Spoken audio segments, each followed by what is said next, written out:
Amados hermanos, buenas tardes, que el Señor les bendiga. Amén. Vamos a en esta tarde meditar en la palabra del Señor. Vamos a ir al libro de Ruth, capítulo 2, el texto que nuestro hermano José daba lectura. Y en esta tarde vamos a estar concentrándonos en los versículos 1 al 17. El libro de Ruth, capítulo 2, versos 1 al 17 es la porción que nos toca meditar en esta tarde. Realmente ha sido de mucha bendición y edificación este libro para cada uno de nosotros, mis hermanos. Y de alguna y otra manera, lo que hemos visto a través de la historia de Ruth hasta aquí es la mano del Señor obrando en la historia del universo, en la historia del mundo. En ocasiones hay cosas que humanamente hablando son imposibles, hermanos, imposibles. Uno cuando se pone a pensar en su vida, uno recuerda el pasado y recuerda todas las cosas que le han ocurrido. Uno a veces llega a la conclusión de decir: Señor, hay cosas que me han pasado que humanamente hablando eran imposibles que sucediera, pero sucedió. En mi mente está, por ejemplo, cuando yo era joven, ustedes me conocían, y en mi vida, hermanos, estaba casarme, por ejemplo. Ni mucho menos que mi esposa fuera de otro lado de este país, hermanos, de otro lugar. Yo nunca me he imaginado, por ejemplo, tener hijos. Y ahora me encuentro, hermano, con 2 niños, una esposa, felizmente casado, y llevando, hermanos, como dice el pastor Daniel en la enseñanza de la mañana, que estaba de gran bendición, llevando a mi familia sin padre y sin madre, unido a mi esposa. Nunca me he imaginado eso, hermanos. Pero cuando yo recuerdo, vuelvo al pasado, yo digo: Señor, solamente tú has estado en cada etapa de mi vida. Silenciosamente Dios, hermanos, trabaja en nuestras vidas. No sé qué te habrá ocurrido a ti, hermano, pero todo ha sido por la voluntad de Dios. Dios ha estado detrás de toda tu historia y estás aquí por la voluntad de Dios. Y eso es justamente lo que quiero que notemos en los versículos que vamos a estudiar en esta tarde. Dios trabaja, hermanos, y Dios trabaja, pero de manera silenciosa. Él trabaja callado, calmado. En ocasiones nos pasa tragedias en la vida y queremos explicaciones de parte de Dios, pero Dios calla, Dios se enmudece.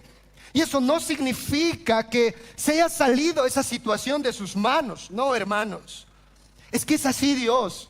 Dios trabaja en silencio y cumple sus propósitos eternos en nuestras vidas de esa manera. Y eso es lo que nos revela el capítulo 2 del libro de Ruth. Es por eso que he titulado este sermón: Dios trabaja en silencio. Dios trabaja en silencio. Y hay al menos 2 cosas que vamos a ver aquí, hermanos, en nuestro texto. Hay 2 sucesos que acontecen. En el versículo 1 al versículo 7 ustedes van a poder ver un encuentro casual que existe entre Ruth y este personaje famoso llamado Boaz. Y en los versículos 8 al 17 vamos a ver nosotros la bondad extraña que tiene Boaz hacia Ruth. Y es prácticamente el bosquejo de nuestro sermón de la tarde de hoy. Un encuentro casual y una bondad extraña. Repito, hermanos, un encuentro casual y una bondad extraña. Si ustedes recuerdan bien, hermanos, en el sermón antepasado nosotros dejamos a Noemí, dejamos en Belén amargada. Ella estaba con un corazón amargado, cargado, destrozado, roto. Y eso se debía justamente a las múltiples tragedias que le había ocurrido en su vida allá en Moab. Ella había perdido a su esposo Elimelech y a sus 2 hijos Malón y Kelión. Y hermanos, realmente Noemí se sentía vacía, se sentía sola. Y eso es justamente lo que nosotros vimos en los versículos 19 al 22 del capítulo 1. Y entre tanto, hermanos, sucede eso con la vida de Noemí. El versículo 22 termina con un rayo de esperanza. Vayamos allá, hermanos. Dice el versículo 22: así volvió Noemí y Ruth la moabita, su nuera, con ella. Volvió de los campos de Moab y llegaron a Belén al comienzo de la siega de la cebada. Ahí está el rayo de esperanza. En medio de tantas tragedias, el autor dice: ellos llegaron al comienzo de la siega de la cebada. Dios iba a orquestar, hermanos, providencialmente un encuentro entre Ruth y Boaz. Y es justamente lo que vamos a ver en esos versículos siguientes del capítulo 2:1 al 7. Dios hace que Ruth y Boaz se encuentren, se miren por primera vez en la historia, hermanos. Ese encuentro entre Ruth y Boaz no solamente iba a cambiar la historia de esa mujer, sino iba a cambiar la historia de todo el mundo. De todo el mundo, de nosotros también, hermanos. Gracias a esa unión entre Ruth y Boaz, tú estás sentado aquí. ¿Sabías eso? Conoces a Cristo gracias a ese matrimonio. Porque del matrimonio, de la unión de Ruth y Boaz, nacen Obed, quien es el padre de Isaí, quien es el padre del rey David, y hablamos de eso. Y quien es el tatarabuelo de nuestro bendito y glorioso Señor Jesucristo. ¿Se dan cuenta, hermanos? Si Ruth y Boaz nunca hubieran tenido este encuentro, nosotros no hubiéramos conocido a Cristo y no estaríamos aquí. Pero Dios trabajó silenciosamente para unir estas vidas. Y eso es lo que el autor nos va a mostrar en esos versos, ese encuentro casual. Ahora, antes de poder sumergirnos en los versículos, hermanos, que nos compete, permítanme por un momento recordarles lo que está en el trasfondo histórico de todo este relato. En el trasfondo histórico de este relato hay una ley, hermanos, que nosotros debemos entender. Una ley en Deuteronomio capítulo 25. Esta ley se conoce como la ley del levirato. La palabra levirato en el latín significa la ley del cuñado. Era una ley que Dios había provisto para el pueblo de Israel para cuidar a aquellas viudas. ¿En qué consistía esa ley? Es importante, hermanos, que entendamos eso, porque eso está en el trasfondo de la historia. Si no entendemos esa ley del levirato, no vamos a comprender lo que va a pasar en el capítulo 2. La ley del levirato decía, hermanos, que si un hombre moría sin tener hijos, como fue el caso de Malón, el esposo de Ruth, ¿recuerdan? La viuda no debía quedarse sola, sino que el cuñado, o sea, el hermano del difunto o un pariente cercano, debía casarse con la viuda, para que de esa manera le deje descendencia al hermano fallecido.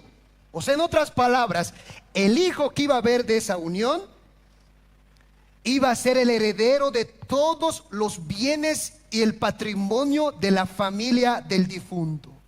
En este caso, si Ruth estaba quedándose viuda, esta ley judía decía: Ruth, tienes que casarte con el hermano de Malón, que sería Quelión, y casándote con él, tienen que tener un hijo, para que todas las tierras, las propiedades que le pertenece a Elimelech, sean para ti y para tu hijo. El problema, hermanos, es que, ¿se dan cuenta? Noemí no tenía hijos. Se había muerto Malón y se había muerto Quelión. Ese era el problema de Noemí. Por eso ella se sentía sola, vacía. Ya no tengo nada que ofrecer. No tengo hijos que dar. Por lo tanto, Dios está contra mí. Estoy sola y desamparada. Ya no tengo nada que hacer aquí. Mi vida se terminó aquí. Ese era el pensamiento de Noemí. Pero, hermanos, el autor nos va a decir que Noemí estaba equivocada.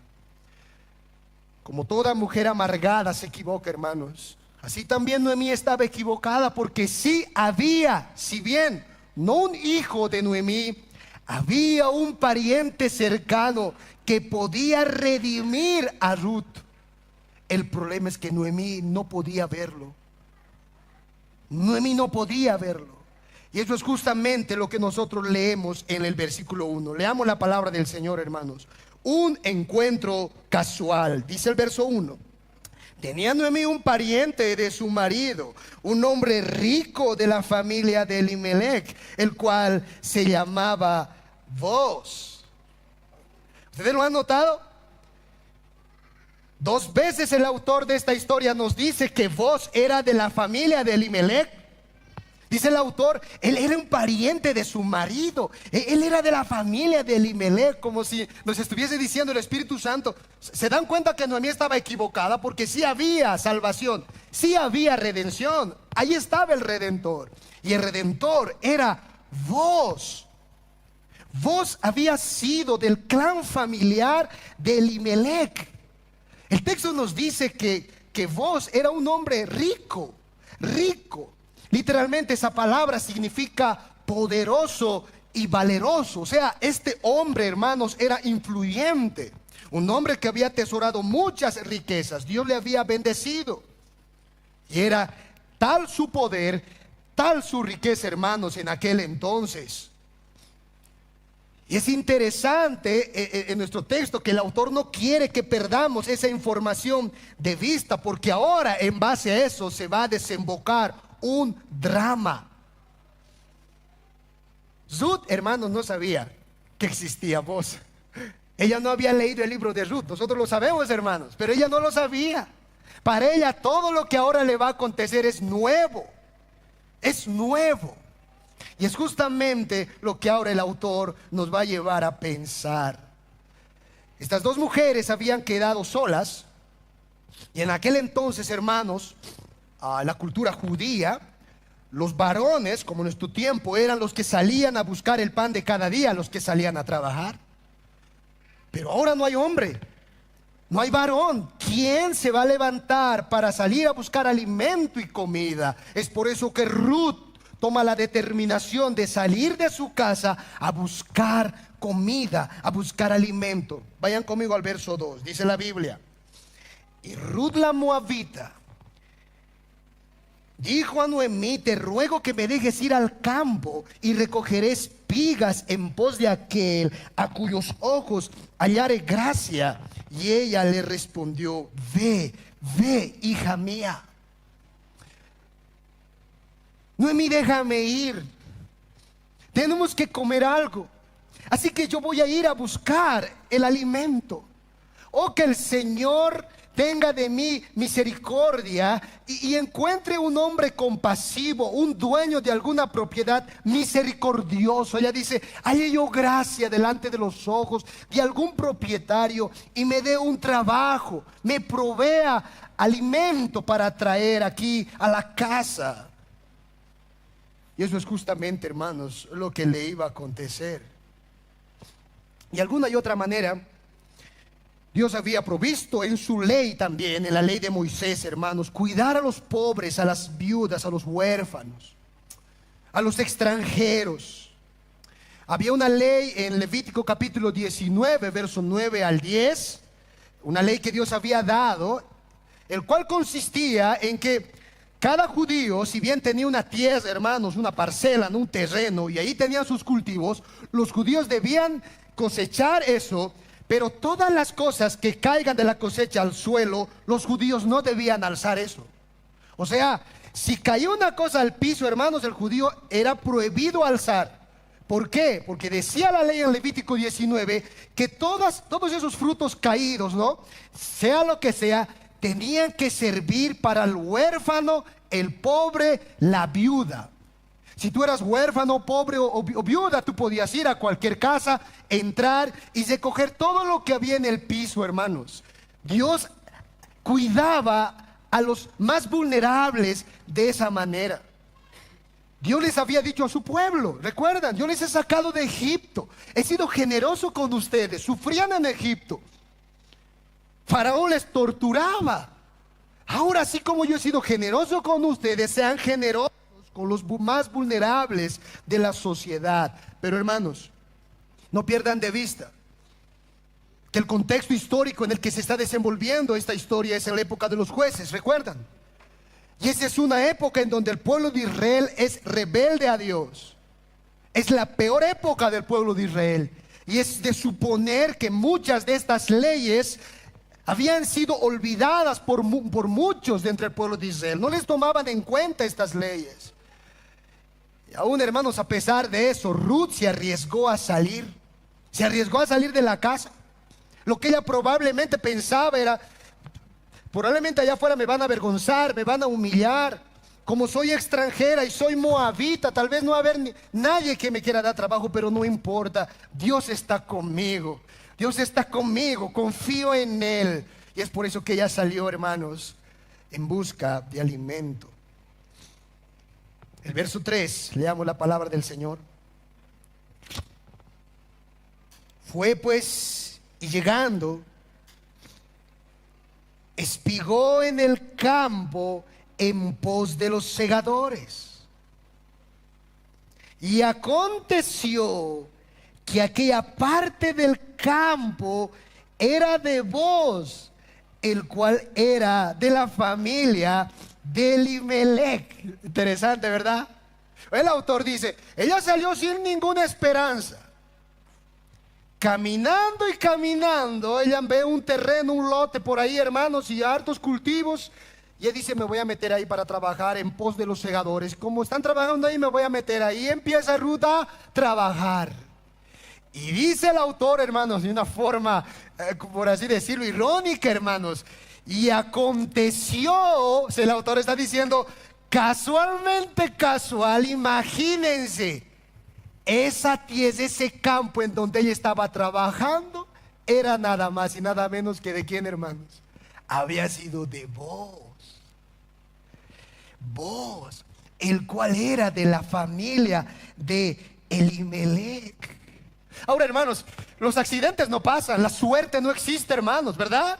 No existe suerte. Uy, qué suerte la de Ruth. No, hermanos, no existe suerte. Aquí está Dios moviendo los pasos de Ruth para que vaya en la dirección donde tiene que ir. Es Dios, hermanos, el que llevó a Ruth paso a paso hasta que llegue a los campos de Booz. Y ella ahí, hermanos, trabajando. Dice el versículo 4: y he aquí. Esa palabra es interesante en el hebreo. Es una palabra de exclamación, de asombro. Y imagínense, o sea, miren lo que ha pasado. Y he aquí que justamente ese rato que Ruth llega y está trabajando, se le ocurre a Booz salir a sus campos a supervisar lo que estaba pasando en la obra, en su tierra. Qué casualidad, ¿no? Casualmente casual, Ruth llega al campo de Booz, y casualmente casual, Booz sale, dice: voy a ir a ver, voy a inspeccionar qué están haciendo los trabajadores. Sale y mira a Ruth. Noten el versículo 4: y aquí que Booz vino de Belén y dijo a los segadores: Jehová sea con vosotros. Y ellos le respondieron: Jehová te bendiga. Y Booz dijo a su criado, el mayordomo de los segadores: ¿y de quién es esta joven? Hermanos, aquí uno puede decir: pastor, aquí hay muchos accidentes, aquí hay muchas casualidades. No, hermanos, nada es casualidad en esta vida. Dios había movido los pies de Ruth para que llegue al campo de Booz, y Dios había hurgado el corazón de Booz para que salga justamente ese momento y viera a Ruth y pregunte: ¿de quién es esta joven? Ahora, hermanos, tal vez a algunos de nosotros se nos va a salir, ¿no?, nuestro romanticismo aquí. Uno puede decir: pastor, es que Booz está quedando flechado seguro. Al ver a Ruth ahí trabajando, ¿no? Y Booz le ha mirado así, uy, no, el cupido le ha llegado al corazón. Y dicho: uy, a ver, conoceré ¿Verdad? Uno puede imaginarse, hermanos, no el romance, las mariposas y todo lo demás, pero no, hermanos, no quiero que ustedes se vayan a ese lado, hermanos, porque aquí, más allá del romance y el romanticismo, hermanos, hay algo muy serio que está pasando en esta escena. Vos pregunta, ¿quién es esta mujer? La pregunta, hermanos, aquí surge, ¿por qué vos se interesa en Ruth? ¿Qué había en Ruth que le llamaba la atención a vos? ¿Estaba enamorado? ¿La quería conquistar? No, hermanos. Cuando nosotros hurgamos la vida de vos, nos enteramos que la madre de este hombre había sido una ramera, una prostituta. ¿Tú sabías eso? La madre de vos fue Rahab la ramera. La que ayudó a los dos espías a que entren a Jericó para que conquisten esa tierra. Esa Rahab la ramera fue su madre.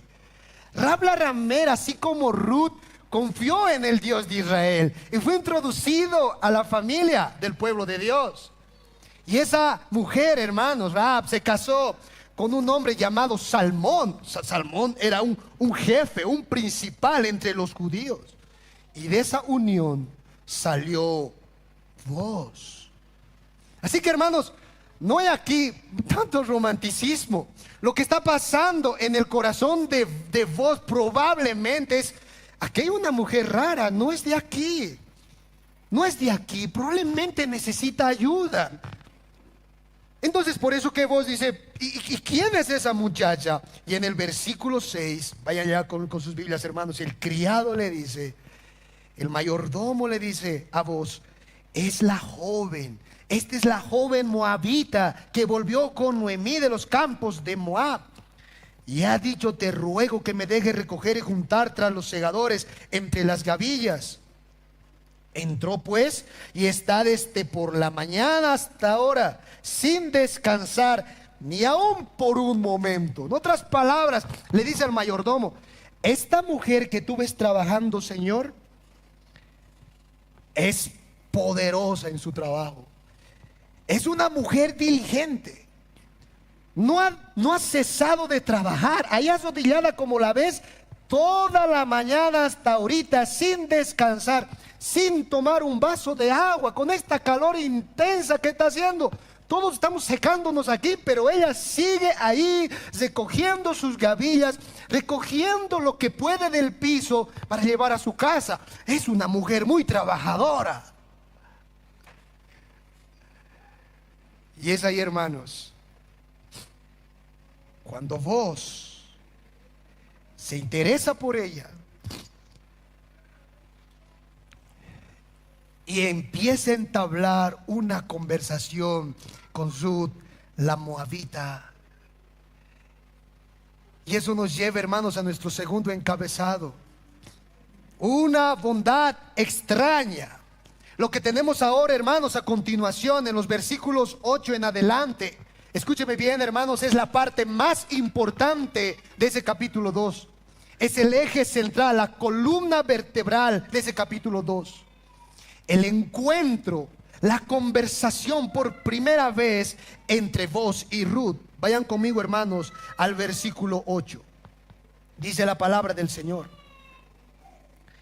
Entonces vos dijo a Ruth, oye, hija mía, no vayas a espigar a otro campo, ni pases de aquí. Y aquí estarás junto a mis criadas. Mira bien el campo que siguen y síguelas, porque yo he mandado a los criados que no te molesten. Y cuando tengas sed, ve a las vasijas y bebe del agua que sacan los criados.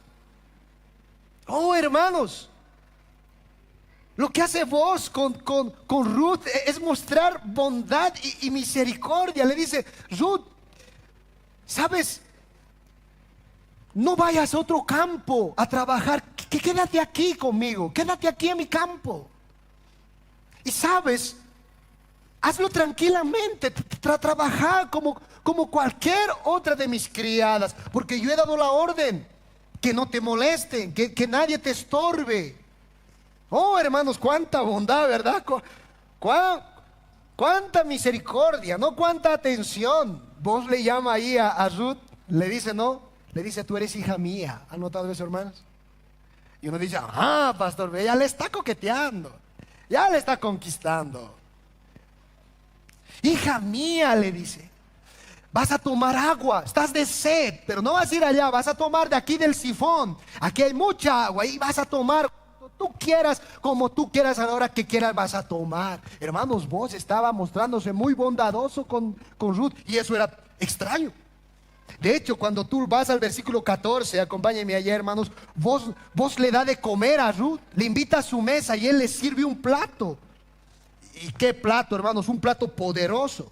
En el versículo 14 dice la Biblia, leamos, y vos le dijo a la hora de comer, ven aquí, come del pan y moja tu bocado en el vinagre. Y ella se sentó junto a los segadores y él le dio del potaje, o sea, le dio de comer.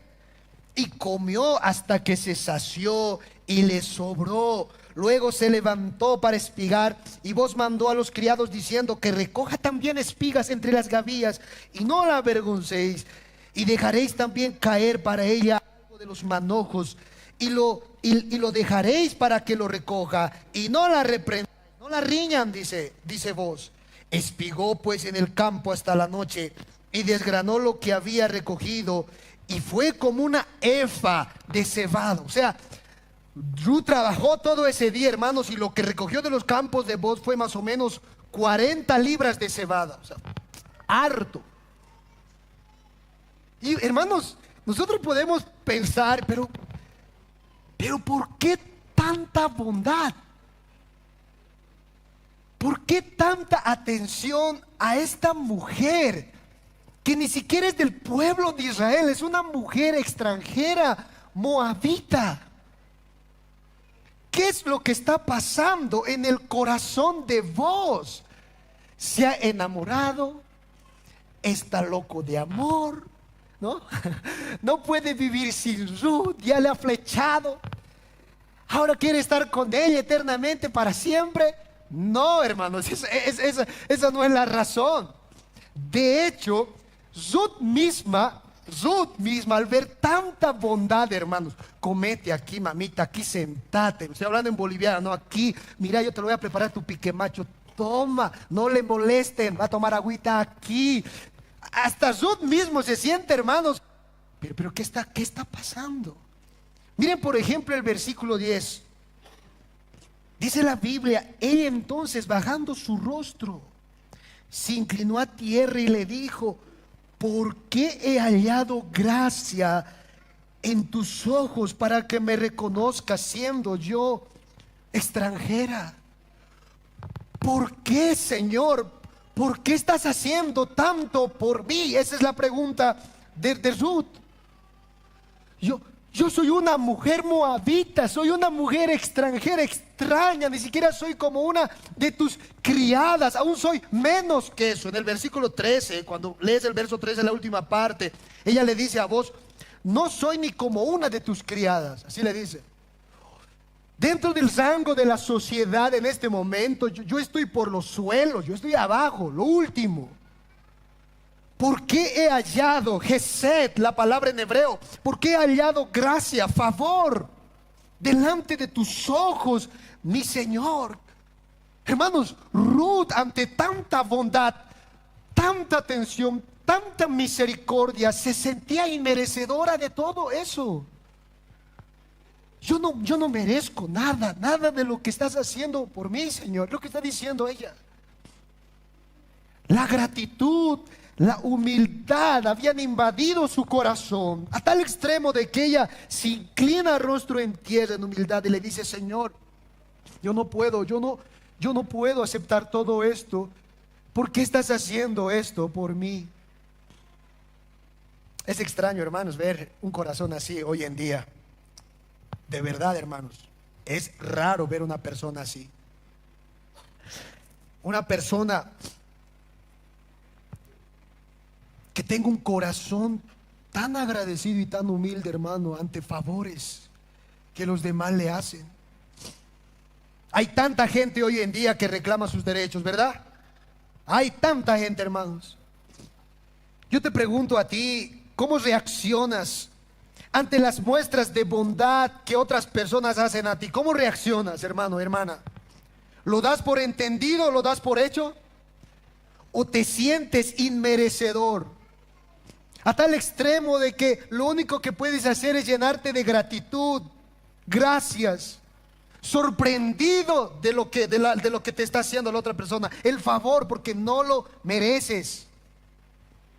De esto hablaba el apóstol Pedro en su carta. ¿Recuerdan, hermanas, cuando él decía: mujeres, que vuestro atavío no sea el externo de peinados ostentosos, de adornos, de vestidos lujosos, sino el interno, el del corazón, en el incorruptible ornato de un espíritu afable y apacible, que es de grande estima delante de Dios, porque así también se ataviaban en otro tiempo aquellas santas mujeres. Esto vale la pena, decía Pedro, una mujer así, una mujer con un corazón agradecido, con un corazón inmerecedor de las cosas. Pero no, hermanos, lamentablemente las mujeres de hoy en día, y aún varones podemos decir, reclaman tanto, hermanos, sus derechos. Reclamamos tanto, hermanos, que por qué, ¿no? Que por qué no me ha hecho esto, y que debía haberme hecho, y por qué no me ha dicho, pero por qué no ha venido. Así nomás es él, así nomás es ella. Hermano, Ruth decía: yo no merezco nada. Gracias, Señor, gracias. Pastor Sugel Michelén decía en una ocasión que la gratitud y el orgullo están tan separados entre sí como lo está el cielo del infierno. Y eso es verdad, hermanos. Un hombre y una mujer con un espíritu humilde, con un espíritu inmerecedor de las cosas, siempre, siempre, hermanos, va a estar agradecido. Gracias, Señor. No sé cuántos de ustedes, hermanos, se han puesto a pensar en las cosas que Dios nos ha dado y que no lo merecemos. ¿Te has puesto a pensar en la familia que el Señor te ha dado? ¿Y te has puesto a pensar si mereces los hijos que Dios te ha dado, la esposa que Dios te ha dado, el esposo que Dios te ha dado? No lo merecemos, hermanos, no lo merecemos. Por eso de nuestro corazón lo que rebosa es gratitud. Gracias, Señor. Tú mereces la iglesia que el Señor te ha dado, mereces los pastores que el Señor te ha dado. No lo mereces, hermano. Es por eso que debemos cultivar ese corazón. Gracias, gracias, Señor, porque a mí no lo merezco. Así es como Ruth, la moabita, hermanos, conversó con vos. Y ahí viene la pregunta otra vez: ¿qué había pasado en el corazón de vos para que le haga tanto bien a esta mujer? Y la respuesta, hermanos, la encontramos en los versículos 11 en adelante. Vayan conmigo, hermanos. Ruth capítulo 2, versículo 11. Dice la palabra del Señor: y respondiendo vos le dijo: he sabido todo lo que has hecho con tu suegra después de la muerte de tu marido, y que dejando a tu padre y a tu madre y la tierra donde naciste, has venido a un pueblo que no conociste antes. Jehová recompense tu obra y tu remuneración sea cumplida de parte de Jehová Dios de Israel, bajo cuyas alas has venido a refugiarte. No sabemos cómo se enteró vos de todo lo que había hecho Ruth, pero había sabido, hermanos. Habrá investigado, habrá preguntado a los vecinos. Ustedes recuerdan que Belén era un pueblito que todos se conocían y todos se conocían, hermanos, chiquitito, como Piusía, Morochata, sectores de allá, chiquitito, un pueblo pequeño nomás. Y saben, hermanos, vos se enteró todo de Ruth. Y es justamente lo que vos dices. ¿Sabes, Ruth? ¿Sabes por qué? ¿Por qué te estoy haciendo tanto bien? No es que estoy enamorado de ti. No es que tú eres la reina ahora y como reina te voy a tratar. No. Es que Ruth, escúcheme bien, hermanos. Esto es lo más importante de este pasaje. Es que Ruth yo soy un instrumento del Dios de Israel. Yo soy un instrumento de ese Dios fiel a su pacto. Y es por eso que como instrumento de sus manos ahora te estoy bendiciendo, como si Dios te estuviese bendiciendo a ti realmente. Toda la bondad, la misericordia y la gracia que te he demostrado, es como si Dios te estuviera demostrando, Ruth: yo soy simple instrumento en las manos de ese Dios de Israel, a ese Dios en el cual tú has venido a refugiarte. Wow, hermanos. La bondad de vos reflejaba la bondad de Dios. Hermanos, vos en este pasaje no es aquel gran ayudador, ¿no? Miren cómo estoy ayudando a Ruth. Yo soy el gran benefactor, ¿no? Tómenme una selfie, por favor, aquí a esta pobre extranjera, colocándola a la mesa, dándole comida. Una selfie para la posteridad. No, hermanos, vos no tenías ínfulas de grandeza. Él no quería sobresalir en esta escena. No, hermanos. Es por eso que le dice: vos, ¿sabes, Ruth? Tú eres una águila herida. Tú eres una águila herida. Has dejado padre, madre, tierra. ¿Acaso es fácil eso? Hermanos, ¿es fácil eso? Dejar padre, madre, tierra, dejar Moab. Has dejado todo. Eres una águila herida. Has sufrido la muerte de tu propio esposo. He sabido lo que aún has hecho con Noemí. Tu nuera te quería botar y tú le has dicho: no, me voy a quedar contigo hasta la muerte. He sabido todo eso, pero ¿sabes lo que me impresiona de ti, Ruth? Eso dice vos. ¿Sabes lo que me impresiona? Es que tú has venido a este pueblo que no conocías para refugiarte bajo las alas del Dios Todopoderoso, del Dios vivo y verdadero. Y estoy aquí ahora bendiciendo tu vida, derramando bondades ante ti, porque así es Dios. Dios cuida de sus hijos. Dios protege y ampara a todo aquel que ha venido a refugiarse bajo sus alas. Yo soy un instrumento en las manos del Señor. Mis hermanos, ¿ustedes entienden eso? ¿Saben? El noviazgo y el matrimonio, hermanos, se basan en ese tipo de corazón, hermanos. El noviazgo y el matrimonio, hermanos, no es vivir para el otro. No, hermanos. No es decirle a la otra persona: mira, tantas cosas yo te he dado, ahora dame a ver a mí. No, a veces así nos pasa, ¿verdad? Yo bien te trato, ¿y por qué no me estás tratando a mí bien? Yo todo te doy, pero tú a mí nada me das. ¿Se dan cuenta? Eso es un corazón, hermanos, totalmente orgulloso y egocéntrico. Como te estoy dando, devolvémelo. No, hermanos, vos nunca le dijo eso a Ruth. Desde el primer momento que se vieron como pareja, lo primero que vos le dijo a Ruth: Ruth, ¿sabes? Yo me estoy comprometiendo simplemente para ser un instrumento en las manos de Dios y bendecirte. Hermanos, eso es el matrimonio. Eso es una vida de noviazgo en la voluntad de Dios. El uno dándose por el otro incondicionalmente, sin reservas, sin querer algo a cambio, sin querer algo a cambio. Yo soy simplemente una bendición de parte de Dios para ti. Recuerdo, hermanos, bien cuando me tocaba ir a pedir la mano a mi esposa en Colombia. Yo recuerdo, estaba temblando todo, decía: ahora, ¿qué voy a decir?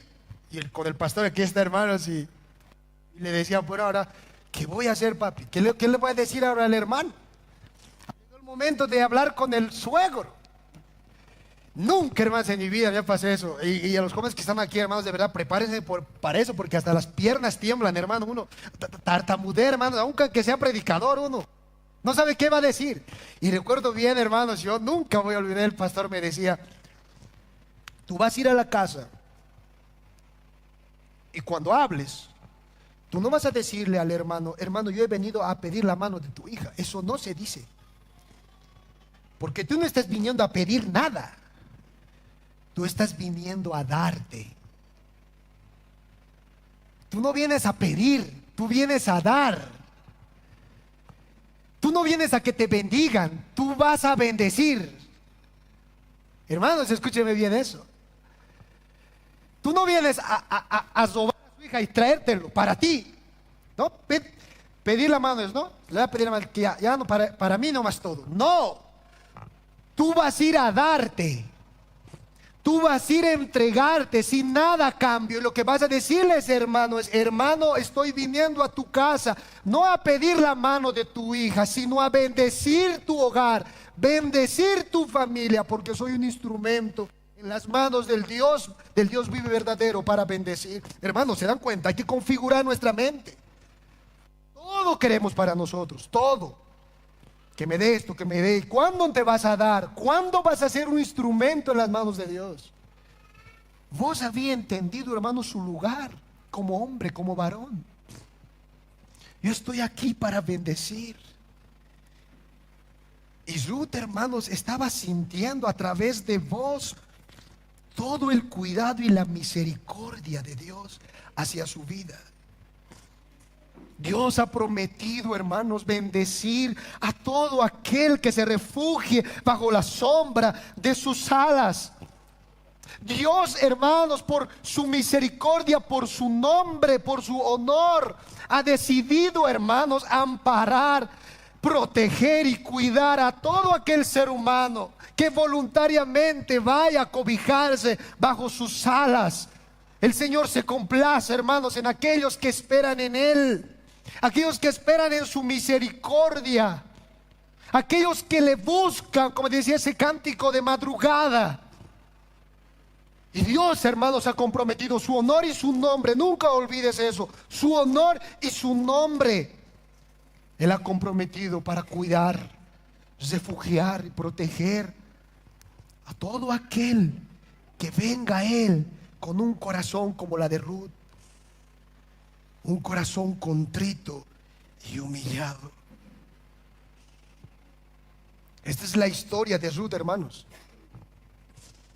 Lejos de ser una historia romántica, ¿se han dado cuenta? Es una historia real. Es una historia vivida, hermanos. Y hay al menos dos cosas en esta tarde que yo quiero enfatizar a manera de aplicación, hermanos, para terminar este mensaje, después de haber visto este relato. Hay dos cosas que, hermanos, el Espíritu Santo nos está llamando a hacer a través de esta historia hasta aquí. Lo primero, hermanos, lo primero, el Espíritu Santo, escúchame bien, quiere que veas cómo Dios trabaja en tu vida. Dios unió, hermanos, a Ruth desde Moab, kilómetros y kilómetros. La trajo para que se encuentre ¿con quién? Con vos.